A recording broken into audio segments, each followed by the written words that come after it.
Boa tarde, pessoal. Aqui é a professora Graciele. Vamos para a nossa aula de biologia, onde vamos tratar do bloco 1 do material de outubro, ok?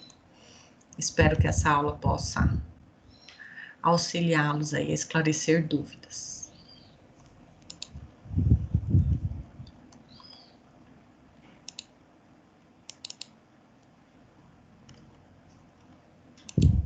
Bom, vamos lá. Então, aqui vocês podem observar o texto instrutivo que está na nossa apostila, né? Então, o bloco 1 vai tratar dos biomas brasileiros e vamos focar nos biomas mato-grossenses, tá? Esse assunto ele é bastante interessante, bastante amplo, existem várias questões que a gente poderia abordar, né, na discussão desse tema, mas nós optamos por fazer uma explanação e uma abordagem mais sucinta, tá? Então, provavelmente, vocês encontrarão materiais, assim, bem mais aprofundados, onde vocês vão encontrar mais detalhes sobre cada um desses biomas, tanto os aspectos de ocupação atual, históricas, as atividades econômicas, as atividades demográficas. Os meus colegas, né, professores de geografia, também vão trabalhar essa temática com vocês. Então, é um tema que permeia outras disciplinas, né? E é bastante interessante a gente olhar para esse tema sob a ótica da biologia, tá? Então, vamos iniciar analisando, tá? Que esse material do texto, ele foi retirado de um artigo, tá? Do Ministério do Meio Ambiente, artigo de Paulo de Araújo, que está disponível no site do Governo Federal, ok? Ministério do Meio Ambiente, mma.gov.br. Então, aqui ao lado, a gente tem, eu retirei do site do IBGE, veja só, um mapa que mostra a vegetação brasileira, tá? Eu vou aumentar o zoom aqui para a gente explorar esse mapa. Então, opa, vamos lá. Ó, nós temos aqui, ó, essa legenda de cores, tá? Onde estão representadas aqui as cores para cada um dos principais biomas. Então, temos verde, Amazônia. Deixa eu diminuir um pouquinho para vocês conseguirem ver a tela toda. Tá. Aqui, nessa faixa, que é a faixa litorânea, no mapa, tá sinalizado como um sistema costeiro marinho, tá? Aí nós temos essa cor, não sei como descrever essa cor, porque tá tão próxima desse rosinha, eu vou chamar de um nude, tá? Nude aqui é o Pantanal, então ele fica aqui, tá? Temos o Pampa, que é esse salmãozinho, né? Que passeia aqui, Rio Grande do Sul, parte de Santa Catarina, tá? Verde bem clarinho, temos a Mata Atlântica, e aí temos aqui, né, tanto a porção do Rio Grande do Sul, Santa Catarina, Paraná, São Paulo, parte de Mato Grosso do Sul, tá? Então tem manchas aqui de floresta atlântica, toda aqui no litoral, tá?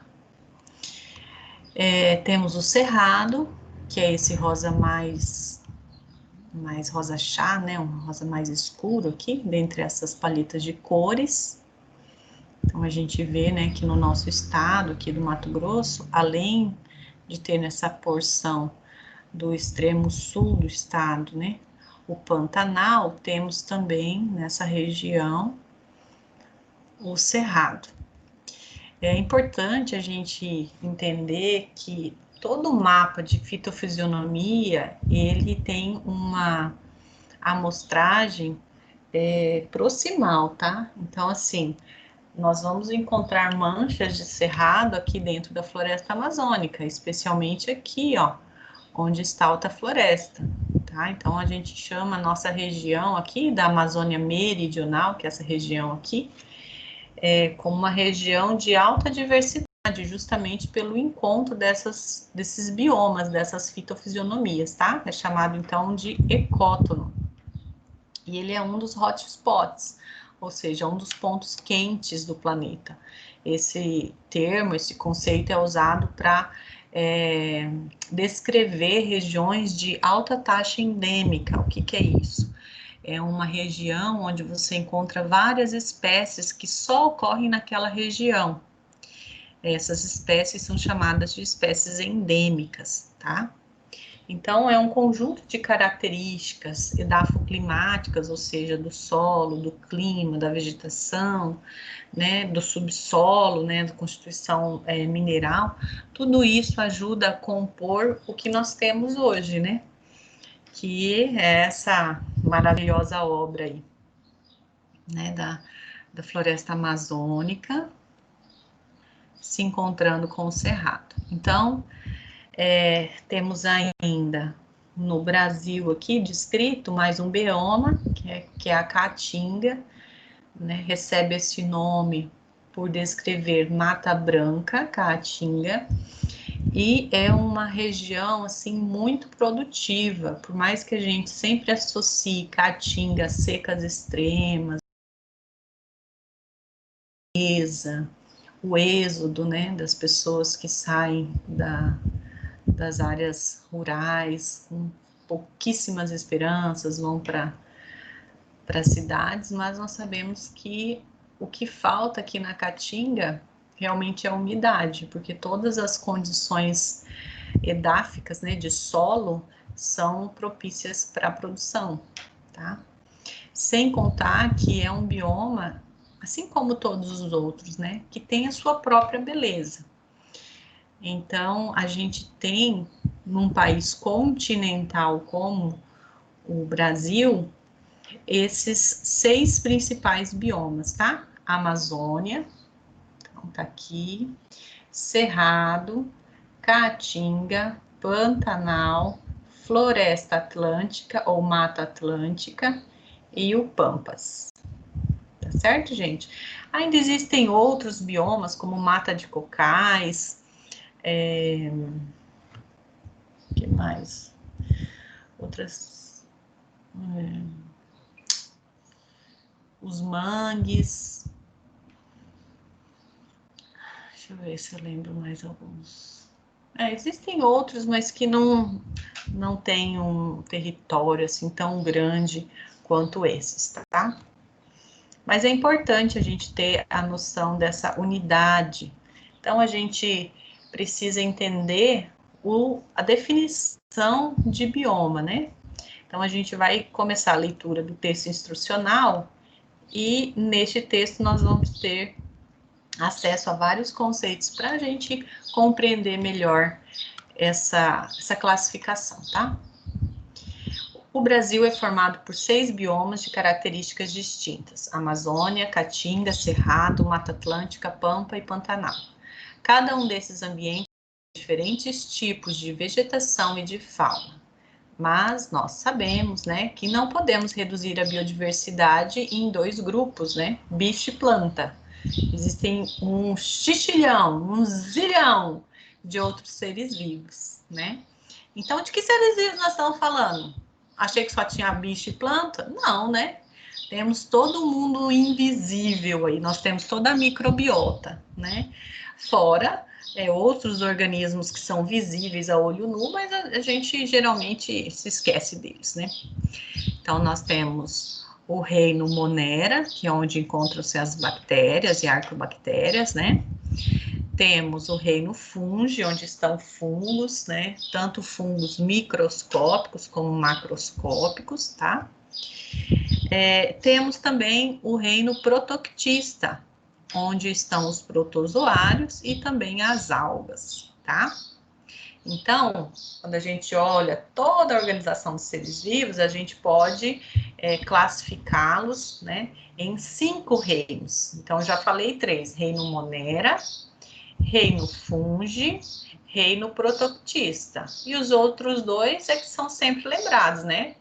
O reino animalia, reino animal, e o reino plante, né? Que é o reino das plantas. Tá bom, gente? Essa classificação, ela não é a mais atual, mas ela ainda é muito didática. Então, geralmente, a gente encontra muito isso nas questões, no material pedagógico, né? Existem organizações de taxon superiores hoje que são chamados domínios, tá? Mas deixa isso para uma outra aula. Vamos continuar.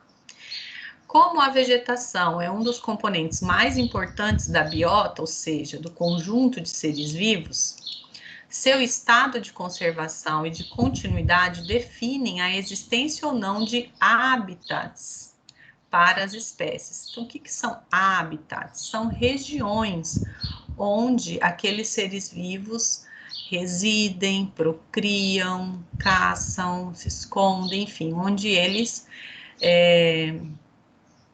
vivem, tá? Então, os hábitats, eles são muito importantes, né? Porque é um conjunto de regiões onde essa espécie se movimenta, onde ela ocupa aquele território e onde ela também se relaciona com outros, né? A manutenção de serviços ambientais e o fornecimento de bens essenciais à sobrevivência de populações humanas. Para a perpetuação da vida nos biomas, é necessário o estabelecimento de políticas públicas ambientais, a identificação de oportunidades para a conservação, uso sustentável e repartição de benefícios da biodiversidade. Em Mato Grosso estão 3 biomas: Amazônia, Cerrado e Pantanal. Vamos falar agora um pouco da Amazônia. A Amazônia é quase mítica, especialmente para quem não mora aqui, né? Então, esse é um texto que a gente pode fazer uma análise, né? Quem escreveu, nós sabemos, né? O autor está aqui, ó, Paulo de Araújo. Será que ele já residiu na Amazônia? Será que ele conhece, né? Como que é a relação das pessoas comuns, né? Como nós aqui. Então, vamos entender o porquê que ele usou esse termo, né? Por que a Amazônia é quase mítica, ou seja, parece uma coisa... Não sei nem descrever. Vamos olhar aqui uma descrição para o conceito mítica. Vamos ver se a gente vai... Significado de mítico, que se refere ou pertence ao mito, livro mítico, que se baseia ou se desenvolve através de um mito próprio e particular do mito, que se pode assemelhar a um mito fabuloso ou lendário, uma teoria mítica sobre as relações pessoais. E o que é mito?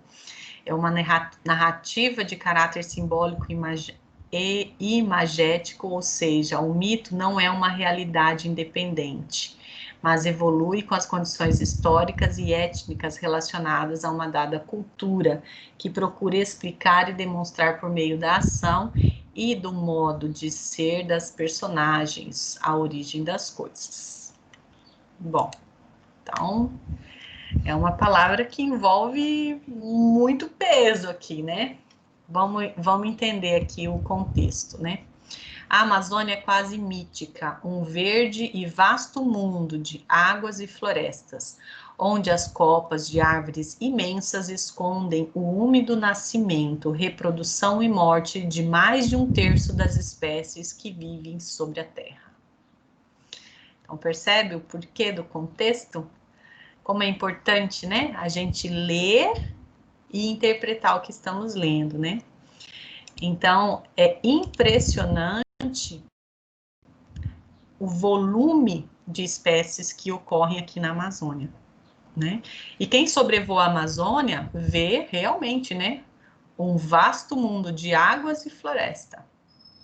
Aí quando você desce, né, quando você visita as regiões amazônicas, você encontra muita diversidade também de fitofisionomia. Então a gente costuma falar que a Amazônia é uma colcha de retalhos, né? Existem padrões que se repetem, claro, mas existem também diversos ambientes dentro da própria Amazônia, né? Essas são as chamadas fitofisionomias, tá? Vamos continuar.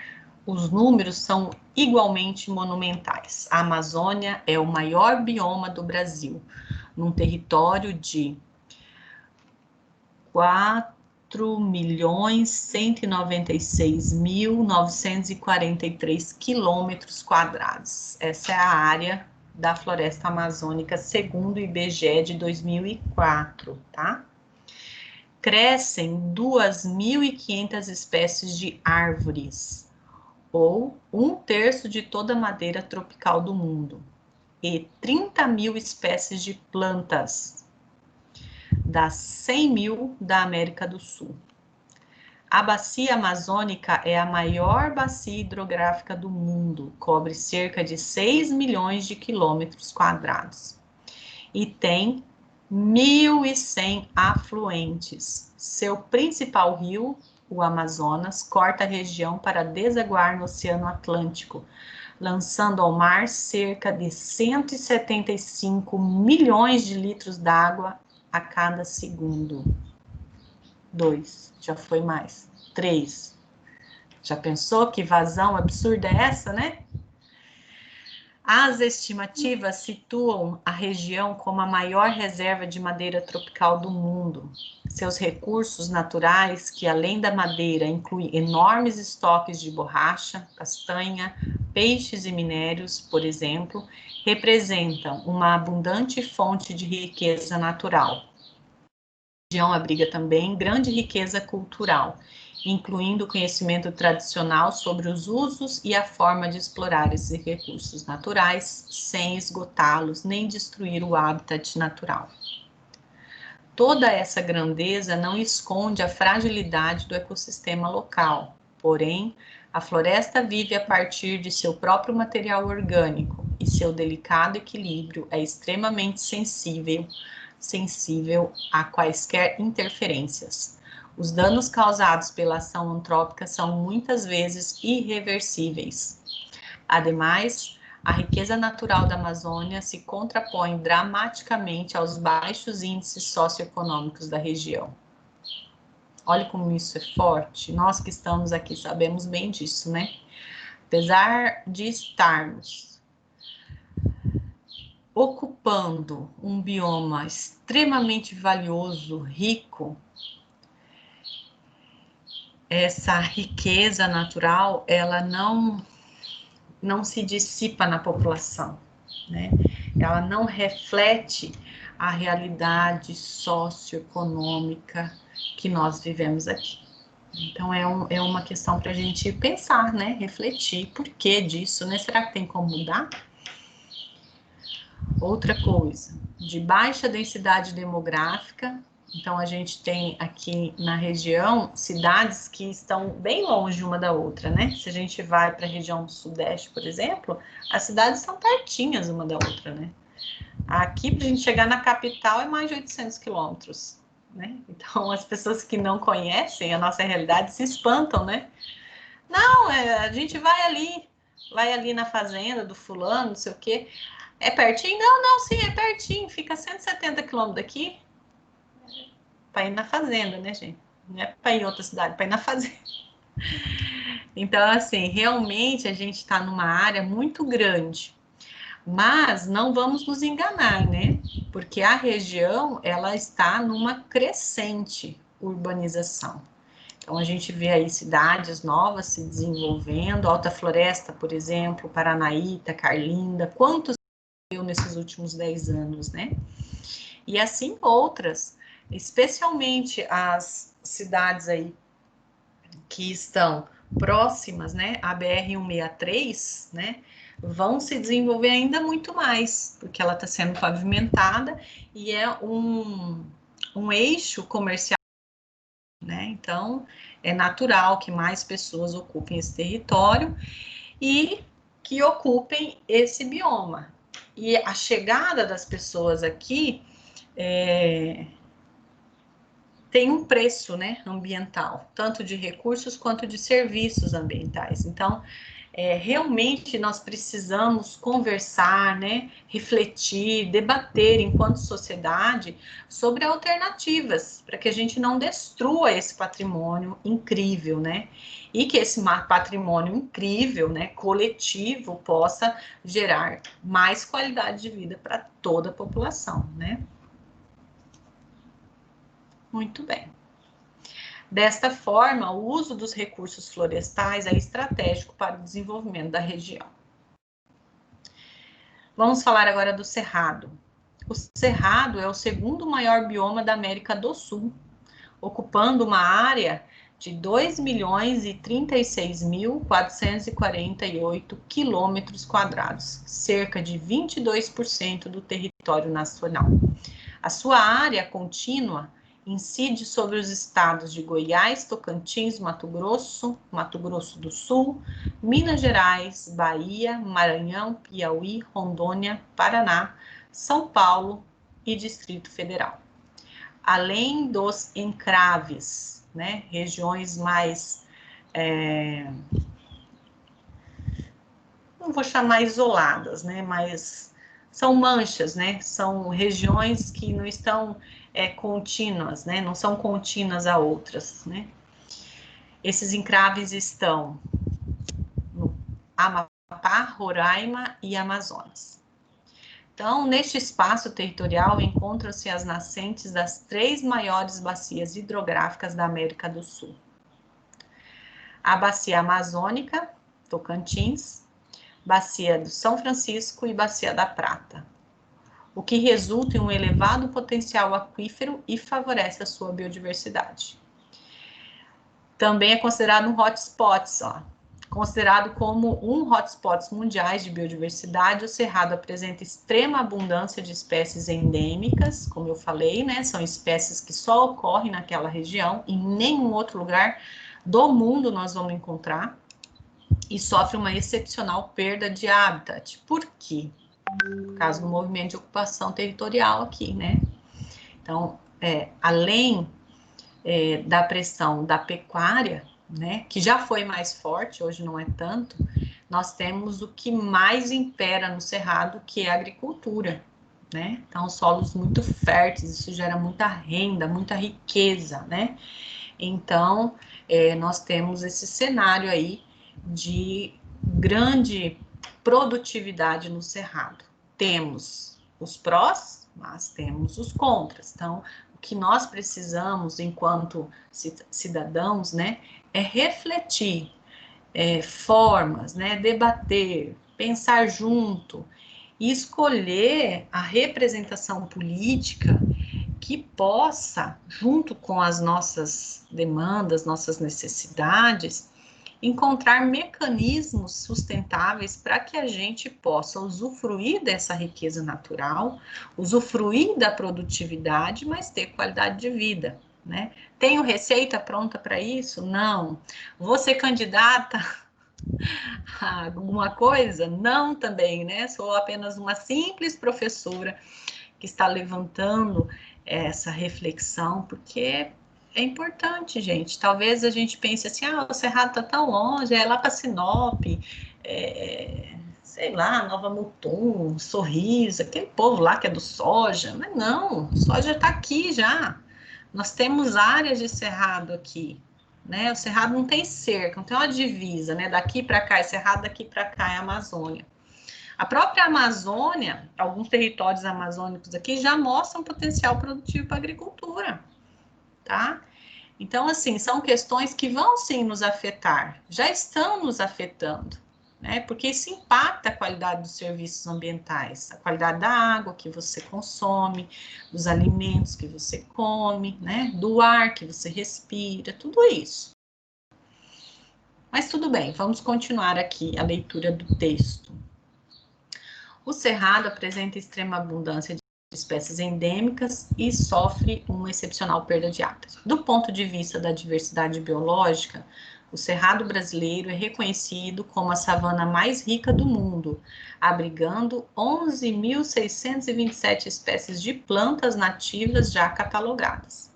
Existe uma grande diversidade de hábitats que determina uma notável alternância de espécies entre diferentes fitofisionomias. Cerca de 199 espécies de mamíferos são conhecidas e a rica avifauna compreende cerca de 837 espécies. Os números de peixes, 1.200 espécies, répteis, 180 espécies, e anfíbios, 150 espécies, são elevados. O número de peixes endêmicos não é conhecido, porém os valores são bastante altos para anfíbios e répteis, 28% e 11% respectivamente. De acordo com estimativas recentes, o cerrado é o refúgio de 13% das borboletas, 35% das abelhas e 23% dos cupins nos trópicos. Além dos aspectos ambientais, o cerrado tem grande importância social. Muitas populações sobrevivem de seus recursos naturais, incluindo etnias indígenas, quilombolas, geraizeiros, ribeirinhos, babaçoeiras, vazanteiros e comunidades quilombolas que, juntas, fazem parte do patrimônio histórico e cultural brasileiro e detêm um conhecimento tradicional de sua biodiversidade. Mais de 220 espécies têm uso medicinal e mais 416 podem ser usadas na recuperação de solos degradados, como barreiras contra o vento, proteção contra a erosão ou para criar hábitats de predadores naturais de pragas. Mais de 10 tipos de frutos comestíveis são regularmente consumidos pela população local e vendidos nos centros urbanos, como os frutos do pequi, Cariocar brasiliensis, né? Esse aqui é o nome científico, tá? Do pequi. Só faltou deixar aqui em itálico. Tá. Buriti, Mauritia flexuosa, mangaba, Rancornia speciosa, cagaita, Eugênia disentérica, bacupari, Salácia crassifólia, cajuzinho do cerrado, Anacardium mili, araticum, Anona crassifólia e as sementes do baru. Gente, essa amêndoa é uma delícia. Quem nunca experimentou baru tem que experimentar. É muito gostoso. Dipterix alata. Contudo, inúmeras espécies de plantas e animais correm risco de extinção. Estima-se que 20% das espécies nativas e endêmicas já não ocorram em áreas protegidas e que pelo menos 137 espécies de animais que ocorrem no Cerrado estão ameaçadas de extinção. Depois da Mata Atlântica, o Cerrado é o bioma brasileiro que mais sofreu alterações com a ocupação humana, com a crescente pressão para a abertura de novas áreas, visando incrementar a produção de carne e grãos para exportação. Tem havido um progressivo esgotamento dos recursos naturais da região. Nas últimas décadas, o Cerrado vem sendo degradado pela expansão da fronteira agrícola brasileira. Além disso, o bioma cerrado é palco de uma exploração extremamente predatória de seu material lenhoso para a produção de carvão. Apesar do reconhecimento de sua importância biológica de todos os hotspots mundiais, o Cerrado é o que possui a menor porcentagem de áreas sob proteção integral. O bioma apresenta 8,21% do seu território legalmente protegido por unidades de conservação.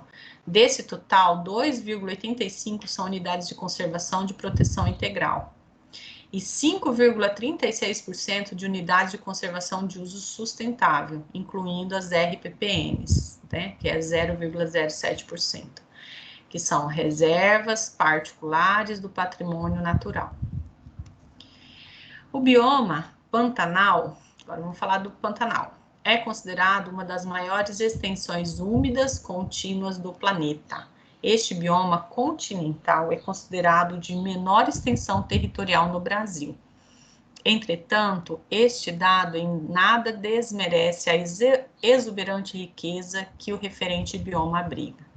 A sua área aproximada é de 150.355 quilômetros quadrados, ocupando assim 1,76% da área total do território brasileiro.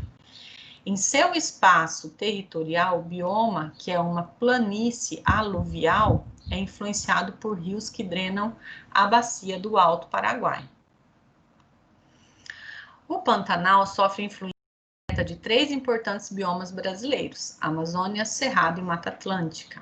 Por quê? Porque são os circunvizinhos, né? Além disso, sofre influência do bioma Chaco, nome dado ao Pantanal localizado no norte do Paraguai e leste da Bolívia. Uma característica interessante desse bioma é que muitas espécies ameaçadas em outras regiões do Brasil persistem em populações avantajadas na região, como é o caso do tuiuiu, ave símbolo do Pantanal. Estudos indicam que o bioma abriga os seguintes números de espécies catalogadas: 263 espécies de peixes, 41 espécies de anfíbios, 113 espécies de répteis, 463 espécies de aves e 132 espécies de mamíferos, sendo 2 espécies endêmicas. Segundo a Embrapa Pantanal, quase 2.000 espécies de plantas já foram identificadas no bioma e classificadas de acordo com seu potencial, e algumas apresentam vigoroso potencial medicinal.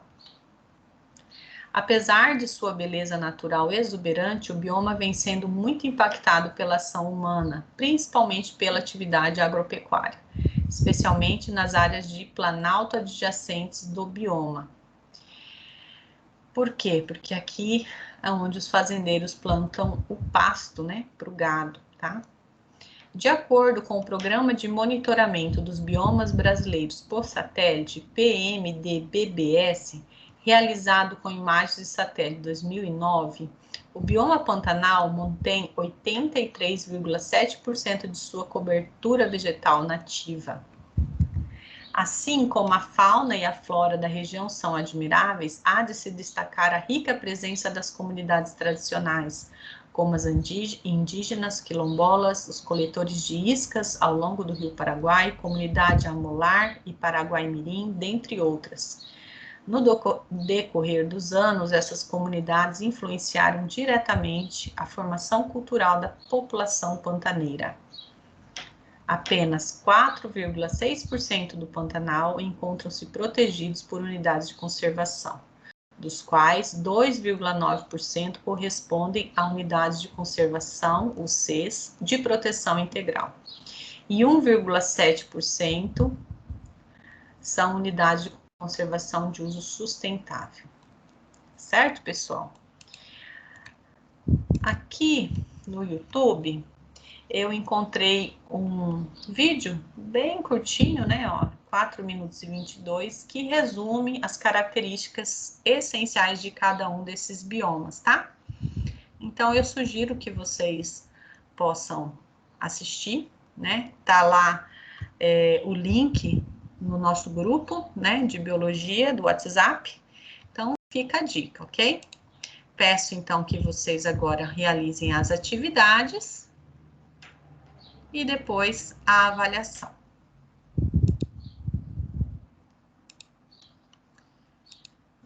Então, é isso aí, pessoal. Deixo aqui o meu abraço a vocês, fiquem com Deus e até a próxima aula.